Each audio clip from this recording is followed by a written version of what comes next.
Damai sejahtera Allah yang melampaui segala akal dan pikiran, itulah kiranya yang memelihara hati dan pikiran saudara-saudara di dalam Kristus Yesus, Tuhan dan Juru Selamat kita. Amin. Shalom.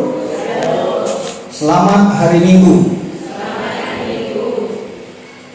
Sebelum saya membacakan firman Tuhan untuk Minggu Quasi-Monogenity pada hari ini, perkenankan saya menang untuk lebih dahulu memperkenalkan diri, karena inilah pertama sekali saya pernah berkunjung ke jemaat kita, juga ke Pulau Rupat ini.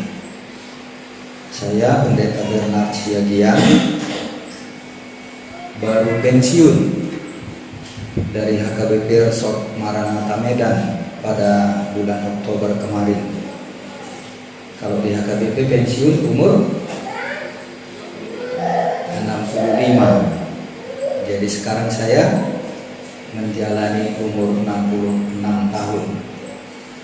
Saya sangat bersyukur kepada Tuhan, karena dalam usia pensiun ini Tuhan masih memberikan kesehatan untuk saya bisa menjalani hari-hari pensiun dengan ambil bagian juga di dalam pelayanan. Aminam, dulu saya waktu calon pendeta, setelah IPP kedua, penempatan saya di Sungai Pakning, dan memang itulah kerinduan hati saya. Saya suka ke daerah-daerah sending. Dulu masih sempat saya ikut ke Kalimantan. Di situ saya pertama sekali ketemu dengan Bapak Ginto. Waktu itu juga beliau masih calon guru huria, ya. Dan setelah tahun 2003, waktu itu saya dosen di FKIP Nomensen, kami sama-sama mendapatkan kesempatan pelatihan sending, evangelism explosion di Silangit, di Jepun Silangit. Saya sudah lama merindukan untuk bisa berkunjung dan melihat, mengenal bagaimana pelayanan sending HKBP di Pulau Rupat ini. Dan itulah kesempatan kami boleh berkunjung ke Dumai, karena setelah mertua saya pensiun dari Sungai Pakning, tinggal di Bukit Timah di Dumai, tapi mertua saya sudah meninggal. Jadi yang tinggal di situ sekarang adalah ayah saya yang siap pudan. Itulah kami kunjungi, dan saya bersama dengan istri tinggal berdua. Anak-anak kami 3 orang, 2 laki, 1 perempuan. Mereka sudah jauh dan sudah bekerja semua, tapi belum ada yang menikah. Kemarin kami juga dari Jambi, saya 6 tahun pelayanan di Jambi. Waktu itu juga saya aktif mendampingi sending ke suku anak dalam. Dan kami kemarin dari Jambi sempat singgah lagi ke HKBP Bukit Tinggi, karena waktu kami baru pemberkatan nikah di Sungai Pakning, langsung dapat tugas pindah ke Bukit Tinggi, dan waktu Jumat Agung saya khotbah di situ. Nah, inilah kerinduan hati saya, Amang Enang, untuk boleh berkunjung di usia pensiun saya ini ke jemaat-jemaat yang sudah saya layani dan jemaat yang saya rindukan untuk boleh berkunjung. Karena itu, pada kesempatan ini saya sangat bersyukur kepada Tuhan boleh datang berkunjung dan ikut ambil bagian dalam ibadah pada hari ini. Karena itu kami menyampaikan syukur kepada Tuhan, dan saya sampaikan salam kepada kita sekalian, salam Batak, ya, Horas. Oh, saya lupa memberitahu istri saya baru tahu. Ya, jadi tadi ada hula-hula tuh ya, inang nyonya Situmeang. ada juga tulangku tadi sintua karena mama saya berjuntak. Itulah enaknya kita orang Batak ini. Walaupun yang sudah diberi marga Batak ya, dengan marga itu kita bisa saling terikat, dan itulah kekayaan budaya Batak yang kita harus syukuri ya. Secara khusus bagi kita orang Batak itu mempererat kita. Tapi jangan karena justru marga itu membuat kita jadi berselisih ya. Marga membuat kita semakin akrab, semakin terikat di dalam kasih, terutama nanti setelah kita menerima Tuhan Yesus. Tentu ikatan-ikatan kekerabatan itu semakin digarami, semakin disinari oleh cinta kasih yang dari Tuhan Yesus. Itulah yang membuat kita juga bisa semakin baik di dalam persekutuan dan di dalam setiap pelayanan-pelayanan kita. Demikianlah saya sampaikan sekadar untuk perkenalan. Dan saya tadi sangat senang ya boleh berjumpa dengan Bapak Pendeta Bonsui. Saya juga ingin berbincang-bincang lebih jauh, tapi mudah-mudahan ada kesempatan atau mungkin melalui Pendeta Ginto ya. Itu juga yang saya rindukan, datang kunjungan ke daerah-daerah sending seperti ini supaya ada membangkitkan semangat, dan saya juga bersedia untuk membantu berjejaring ya, menghubungkan dengan orang-orang atau dari yayasan atau tim yang bisa nanti kita saling mendukung, menopang di dalam pelayanan sending. Dan terutama saya dapat kabar juga ya, dengan banyaknya juga jemaat-jemaat kita yang sudah menjadi pengikut Kristus tadinya di Rupat ini, ternyata banyak yang kembali lagi meninggalkan Tuhan Yesus. Tentu ini keprihatinan, dan kita juga harus kembali memberikan dukungan ya, berdoa supaya semakin banyaklah saudara-saudara kita yang belum mengenal Yesus untuk boleh diinjili untuk menerima Tuhan Yesus. Baiklah Hamba Minang, saya membacakan firman Tuhan perikop khotbah pada hari ini dari 1 Petrus pasal 1 ayat 13 sampai 16. Demikian pembacaan firman Tuhan. Sebab itu siapkanlah akal budimu, waspadalah dan letakkanlah pengharapanmu seluruhnya atas kasih karunia yang dianugerahkan kepadamu pada waktu penyataan Yesus Kristus. Hiduplah sebagai anak-anak yang taat, dan jangan turuti hawa nafsu yang menguasai kamu pada waktu kebodohanmu. Tetapi hendaklah kamu menjadi kudus di dalam seluruh hidupmu, sama seperti Dia yang kudus, yang telah memanggil kamu. Sebab ada tertulis, kuduslah kamu, sebab Aku kudus. Demikian firman Tuhan. Ibu bapak, saudara-saudara, dan anak-anak kami remaja, kita sebagai orang Kristen, pertama-tama kita harus hidup dalam kekudusan. Dalam rangka kekudusan itulah kita boleh layak di hadapan Allah. Setiap orang yang tidak kudus tidak akan layak datang kepada Allah. Dan itulah kisah perjalanan hidup manusia, sejarah dunia yang dicemari oleh dosa ini ya. Dari sejak Adam, seluruh umat manusia sudah tercemar di dalam dosa. Oleh karena itu tidak ada satupun, siapapun manusia di dunia ini yang masih mengerti dan percaya bahwa dia adalah keturunan Adam dan Hawa, manusia pertama yang diciptakan Tuhan. Tidak ada satupun manusia yang layak di hadapan Tuhan karena sudah tercemar oleh dosa. Karena itulah maka Yesus datang. Dan itu yang kita baru rayakan, hari kematian dan hari kebangkitan Paskah yang minggu kemarin ya. Kenapa Yesus datang ke dunia ini dan menjadi manusia? Karena memang tidak ada lagi satupun manusia yang layak di hadapan Allah. karena sudah tercemar di dalam dosa. Karena itu harus dihukum, dibinasakan.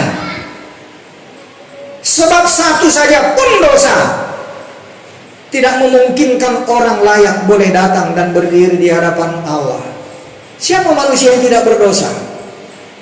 Dan kita harus mengerti bahwa dosa itu bukan hanya sekedar perbuatan, tetapi karena kita keturunan Adam yang sudah berdosa dulu, semua manusia di alam semesta di bumi ini, kalaupun ada manusia di planet ya, tapi nggak tahu apakah itu juga keturunan Adam.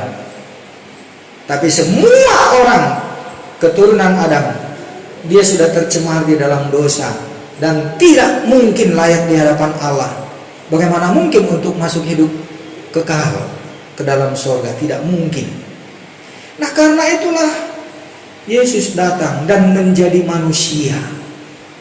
Dan dia manusia yang tidak berdosa, karena dia adalah Allah yang menjadikan dirinya sama seperti kita.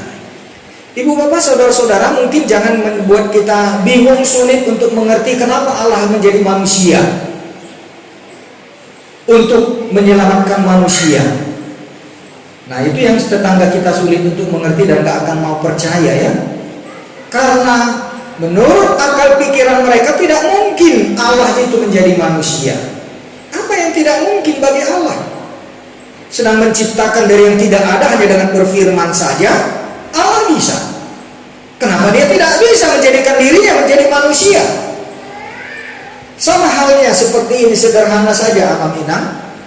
Ya, kalau kita mau berkomunikasi dengan anak-anak yang baru belajar ngomong, apa saya bisa berbahasa seperti ini? Kita bisa berbahasa seperti ini? Ya nggak bisa. Kita harus berbahasa seperti bahasa anak-anak. Nyam nyam nyam nyam nyam nyam nyam nyam nyam mama papa kan gitu. Itu bahasa anak-anak. Supaya kita bisa berkomunikasi. Ya nggak usah jauh-jauh untuk ini panangga ini, anjing ini, ya kita juga harus pakai bahasa dia supaya kita bisa berkomunikasi. Tidak mungkin dia itu bisa mengerti kita kalau kita tidak menyampaikan cara berbahasa, berkomunikasi dengan cara dia. Begitulah Allah. Dia datang menjadi manusia karena dia mau menyampaikan isi hatinya kepada kita dengan bahasa manusia. Bukan hanya dengan bahasa verbal, tetapi dirinya sendiri diwujudkan dengan wujud manusia, supaya dalam totalitas kemanusiaan kita tidak ada lagi yang tidak mengerti, tidak ada lagi yang tidak mengenal Allah melalui Yesus Kristus. Nah, karena itu saudara-saudara, apa yang dilakukan oleh Yesus?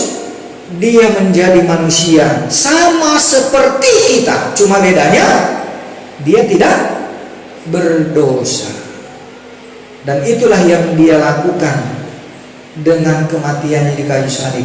Seluruh keberdosaan kita itu ditimpakan Allah kepada dirinya, supaya kita yang berdosa ini dibebaskan dari beban dosa itu, dan ditimpakanlah itu kepada Yesus. Itulah yang dibawa oleh Yesus. Dia pikul dengan salibnya, dia mati di kayu salib, sehingga kematian Yesus itulah yang sudah menguduskan kita kembali melalui darahnya yang sudah tercurah, yang kita sudah terima itu melalui perjamuan kudus dan baptisan kudus. Kita sudah menerima Yesus. Totalitas kemanusiaan Yesus itu sama seperti kita, cuma bedanya dia tidak berdosa. Tubuh dan darahnya itu sudah kita makan, kita minum melalui perjamuan kudus, sehingga kita sudah menjadi satu, menyatu dengan tubuh dan darah Yesus. Dan itulah kekudusan kita. Amang-amang saudara-saudara, konsep cara manusia untuk bisa layak di hadapan Allah supaya dia kudus banyak sekali beda-beda. Tapi dalam kekristenan sungguh jelas, inilah dasar iman kita. Tetapi kalau tetangga kita mungkin, ya mereka dengan berbuat amal atau membuat cara-cara ritual atau dengan cara-cara apapun yang mereka lakukan untuk membuat mereka layak di hadapan Allah. Tetapi sungguh itu tidak akan mungkin. Sebab tadi manusia itu sudah tercemar di dalam dosa. Apapun yang dilakukan oleh manusia itu adalah buah dari manusia berdosa. yang sudah mengambil alih dosa kita itu, kita bisa dibebaskan dari dosa dan segala akibatnya. Akibat dosa itulah yang sudah ditimpakan kepada Yesus dengan kematian di kayu salib. Karena itu saudara-saudara, kalau kita sudah mengerti dan percaya tentang iman Kristen ini yang dikatakan oleh Petrus tadi kepada jemaat Kristen yang mengalami persekusi di Asia Kecil dalam suratnya ini. Sebab itu siapkanlah akal budimu, akal budi kita yang sudah dikuduskan itu, yang sudah mengerti tentang karya keselamatan di dalam Yesus Kristus itu, supaya siapkanlah akal budimu. Karena itu saudara-saudara, bukan hanya dikatakan dengan perasaanmu, dengan duga-dugaanmu, dengan cara-caramu, tetapi dengan akal budimu. Artinya kita sudah mengerti dan mengaku percaya. Lakukanlah itu dengan akal budi yang sehat. Jadi keimanan kita bukan hanya emosi, bukan hanya perasaan, tetapi akal budi yang sudah dikuduskan. Kita sudah mengerti, sudah mengaku percaya. Karena itu persiapkanlah akal budimu. Gunakan akal budimu, berpikir dan bertindak dengan seluruh aktivitas, dengan seluruh keberadaan totalitas hidup kita sebagai manusia yang sudah dikuduskan itu tadi, untuk meletakkan seluruh pengharapan kita atas kasih karunia. Kasih karunia-Nya itulah yang kita andalkan.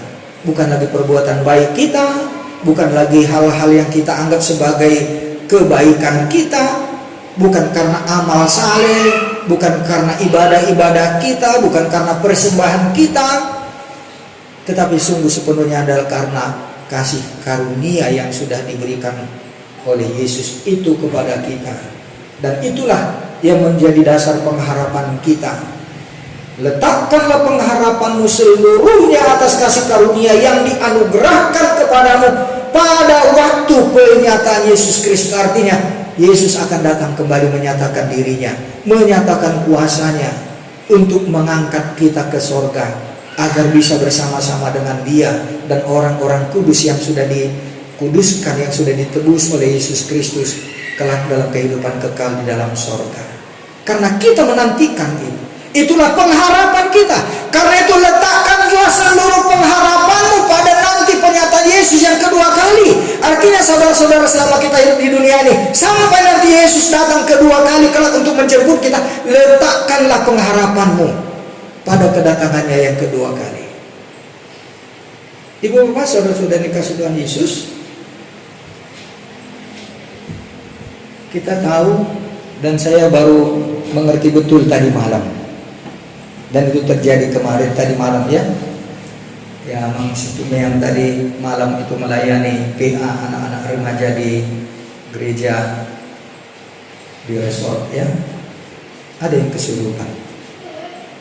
Dan ternyata itu jamak di sini ya. Itu sering terjadi di sini.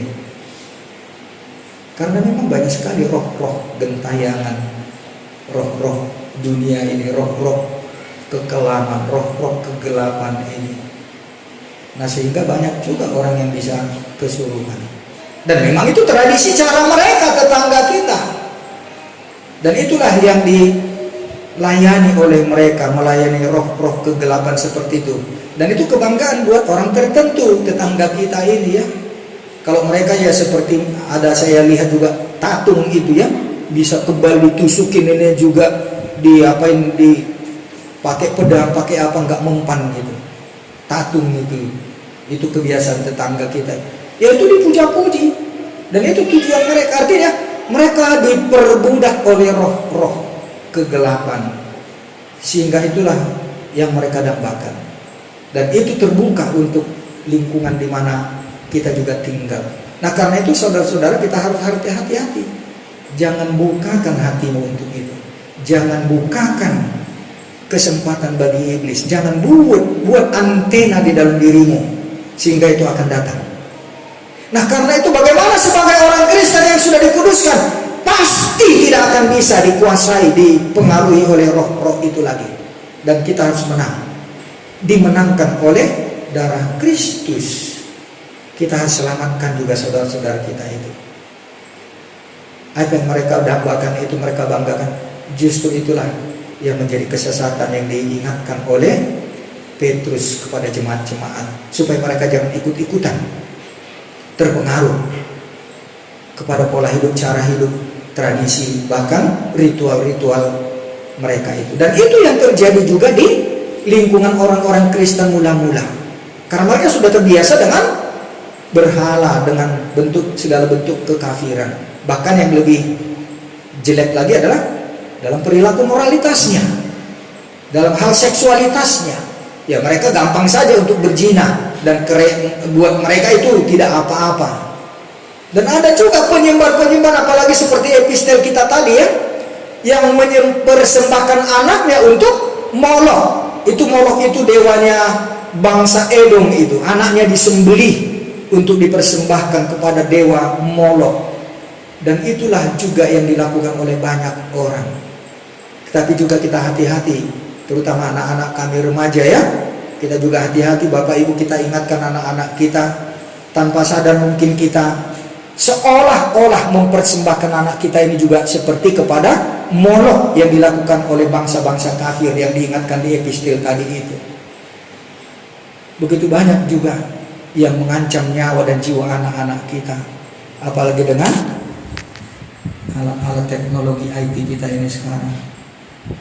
Ini bisa lebih berbahaya dari narkoba. Kecanduan pornografi, kecanduan judi online, kecanduan segala macam online itu, game online itu. Ya, kalau sudah dia kecanduan dengan semua yang digunakan oleh alat-alat teknologi kita ini, itu lebih berbahaya dari narkoba. Lebih berbahaya dari narkoba. Nah, artinya kita juga harus hati-hati, Amang Inang. Jangan kita biarkan anak-anak kita itu bebas sebebas-bebasnya dengan menggunakan, bahkan menyalahgunakan ya, alat teknologi, smartphone, handphone itu. Jangan-jangan itu jadi mempersembahkan hidup, nyawa, jiwa anak-anak kita itu kepada Molok, yang lambat laun juga membuat mereka jadi betul-betul tidak lagi punya jiwa seperti yang diberikan oleh Kristus yang sudah dikuduskan bagi kita. Nah, karena itu Bapak Ibu saudara-saudara dikasih Tuhan Yesus, kita mau supaya hidup kita ini betul-betul kudus, terpisah dari hal-hal seperti itu. Karena apa?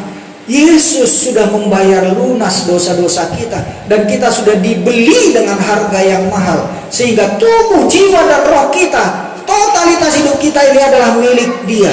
Dia sudah menebus kita, sudah membayar lunas segala hutang dosa kita. Kamu jangan kembali lagi kepada yang dikatakan di sini, kepada kebodohanmu. Ya, waktu kita sebelum Kristen atau sebelum mengenal Yesus, ya itu memang kebanggaan, kenikmatan, dan kita anggap tidak apa-apa. Tetapi setelah kita ditebus oleh darah Yesus, setelah kita menjadi milik Yesus Kristus, jangan lagi kembali kepada kebodohanmu itu. Itu kebodohan. Orang-orang menganggap itu tidak apa-apa, tapi itulah kebodohan dari masa lalu kita sebelum kita menjadi Kristen, sebelum kita mengenal Tuhan Yesus. Tapi sekarang kita sudah di dalam Kristus, kita harus tahu itu semua adalah kebodohan dan kebohongan dunia yang dipakai oleh roh-roh alam-alam kegelapan ini. Dan itu juga yang harus kita jaga, hidup kita, jiwa kita, supaya Roh Kudus yang berkuasa atas kita membimbing hidup kita, anak-anak kita ini, masa depan gereja kita, masa depan anak-anak kita ini. Karena itu Amang Inang, saya sangat merindukan jika di antara Amang Inang dan anak-anak kita ini juga betul-betul mau mempersembahkan hidup untuk pelayanan ya. Itu tadi saya sempat ngobrol sedikit dengan Bapak Bonsui.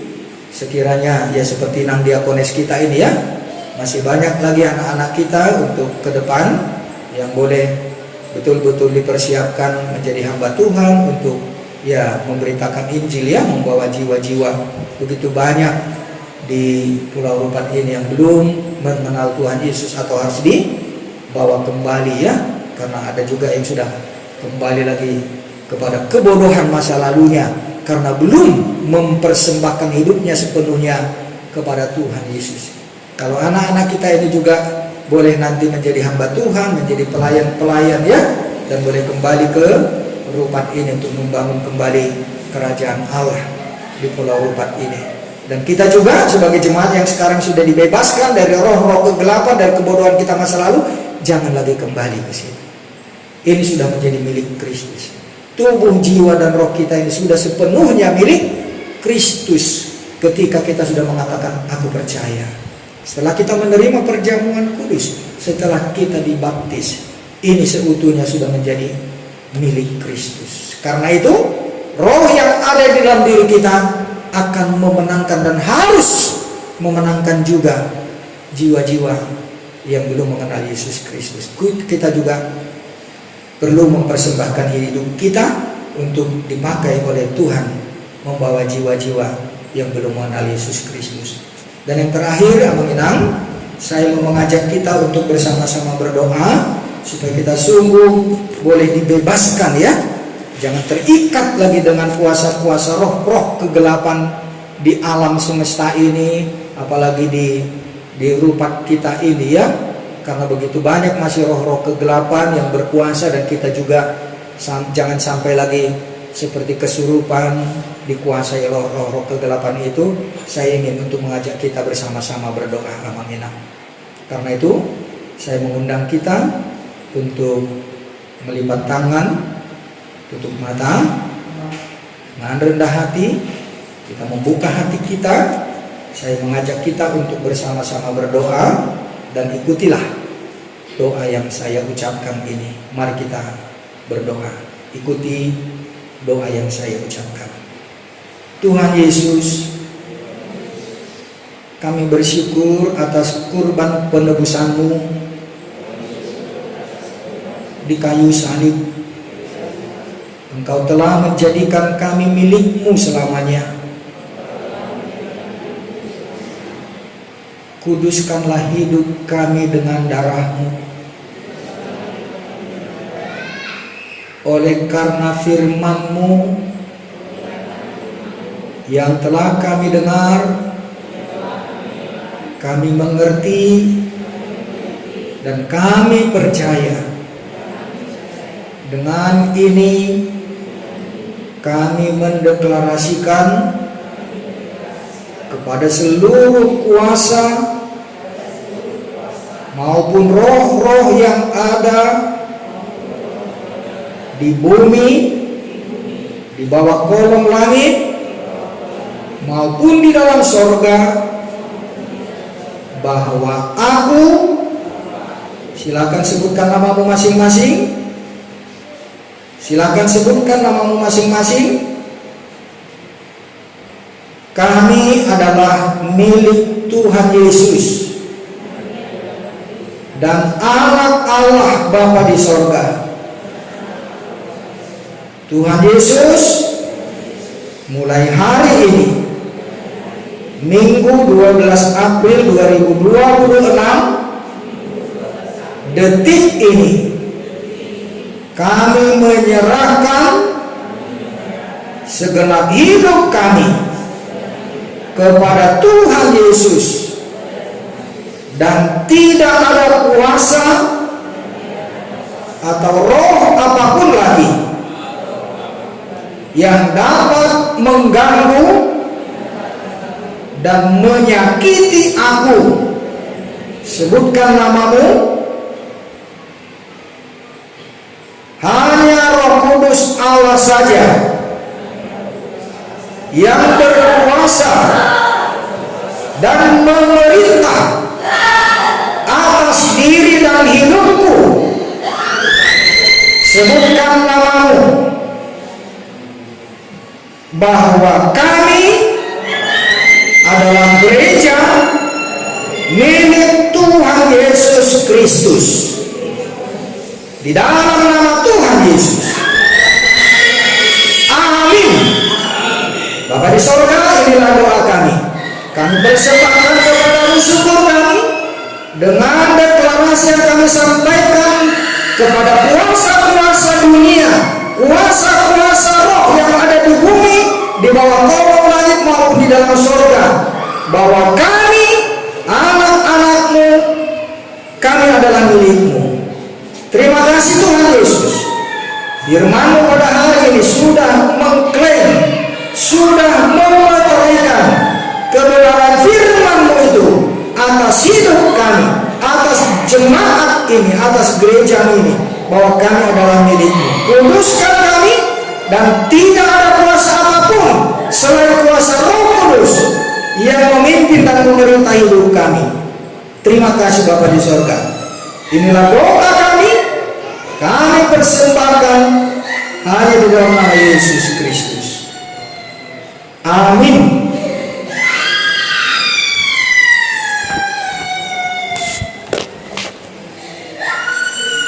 Ya, dalam nama Tuhan Yesus, roh jahat yang mengganggu anak kita ditengking. Keluar ke roh kegelapan. Roh kegelapan tidak ada berkuasa. Tuhan Yesus sudah memberikan Roh Kudus.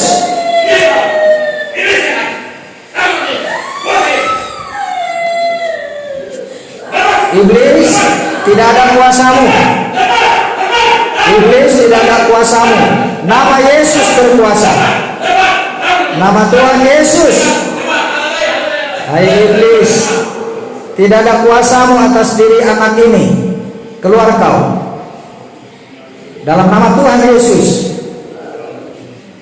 Kami ini milik Tuhan Yesus. Roh Kudus ada dalam diri kami. Tidak ada kuasamu iblis. Keluar kau. Ya, tidak ada kuasa iblis. Itu hanya main-mainan itu. Darah Yesus sudah menguduskan. Ya, Amang Inang, biarlah firman Tuhan ini memeteraikan. Darah Yesus Kristus sudah menebus kita.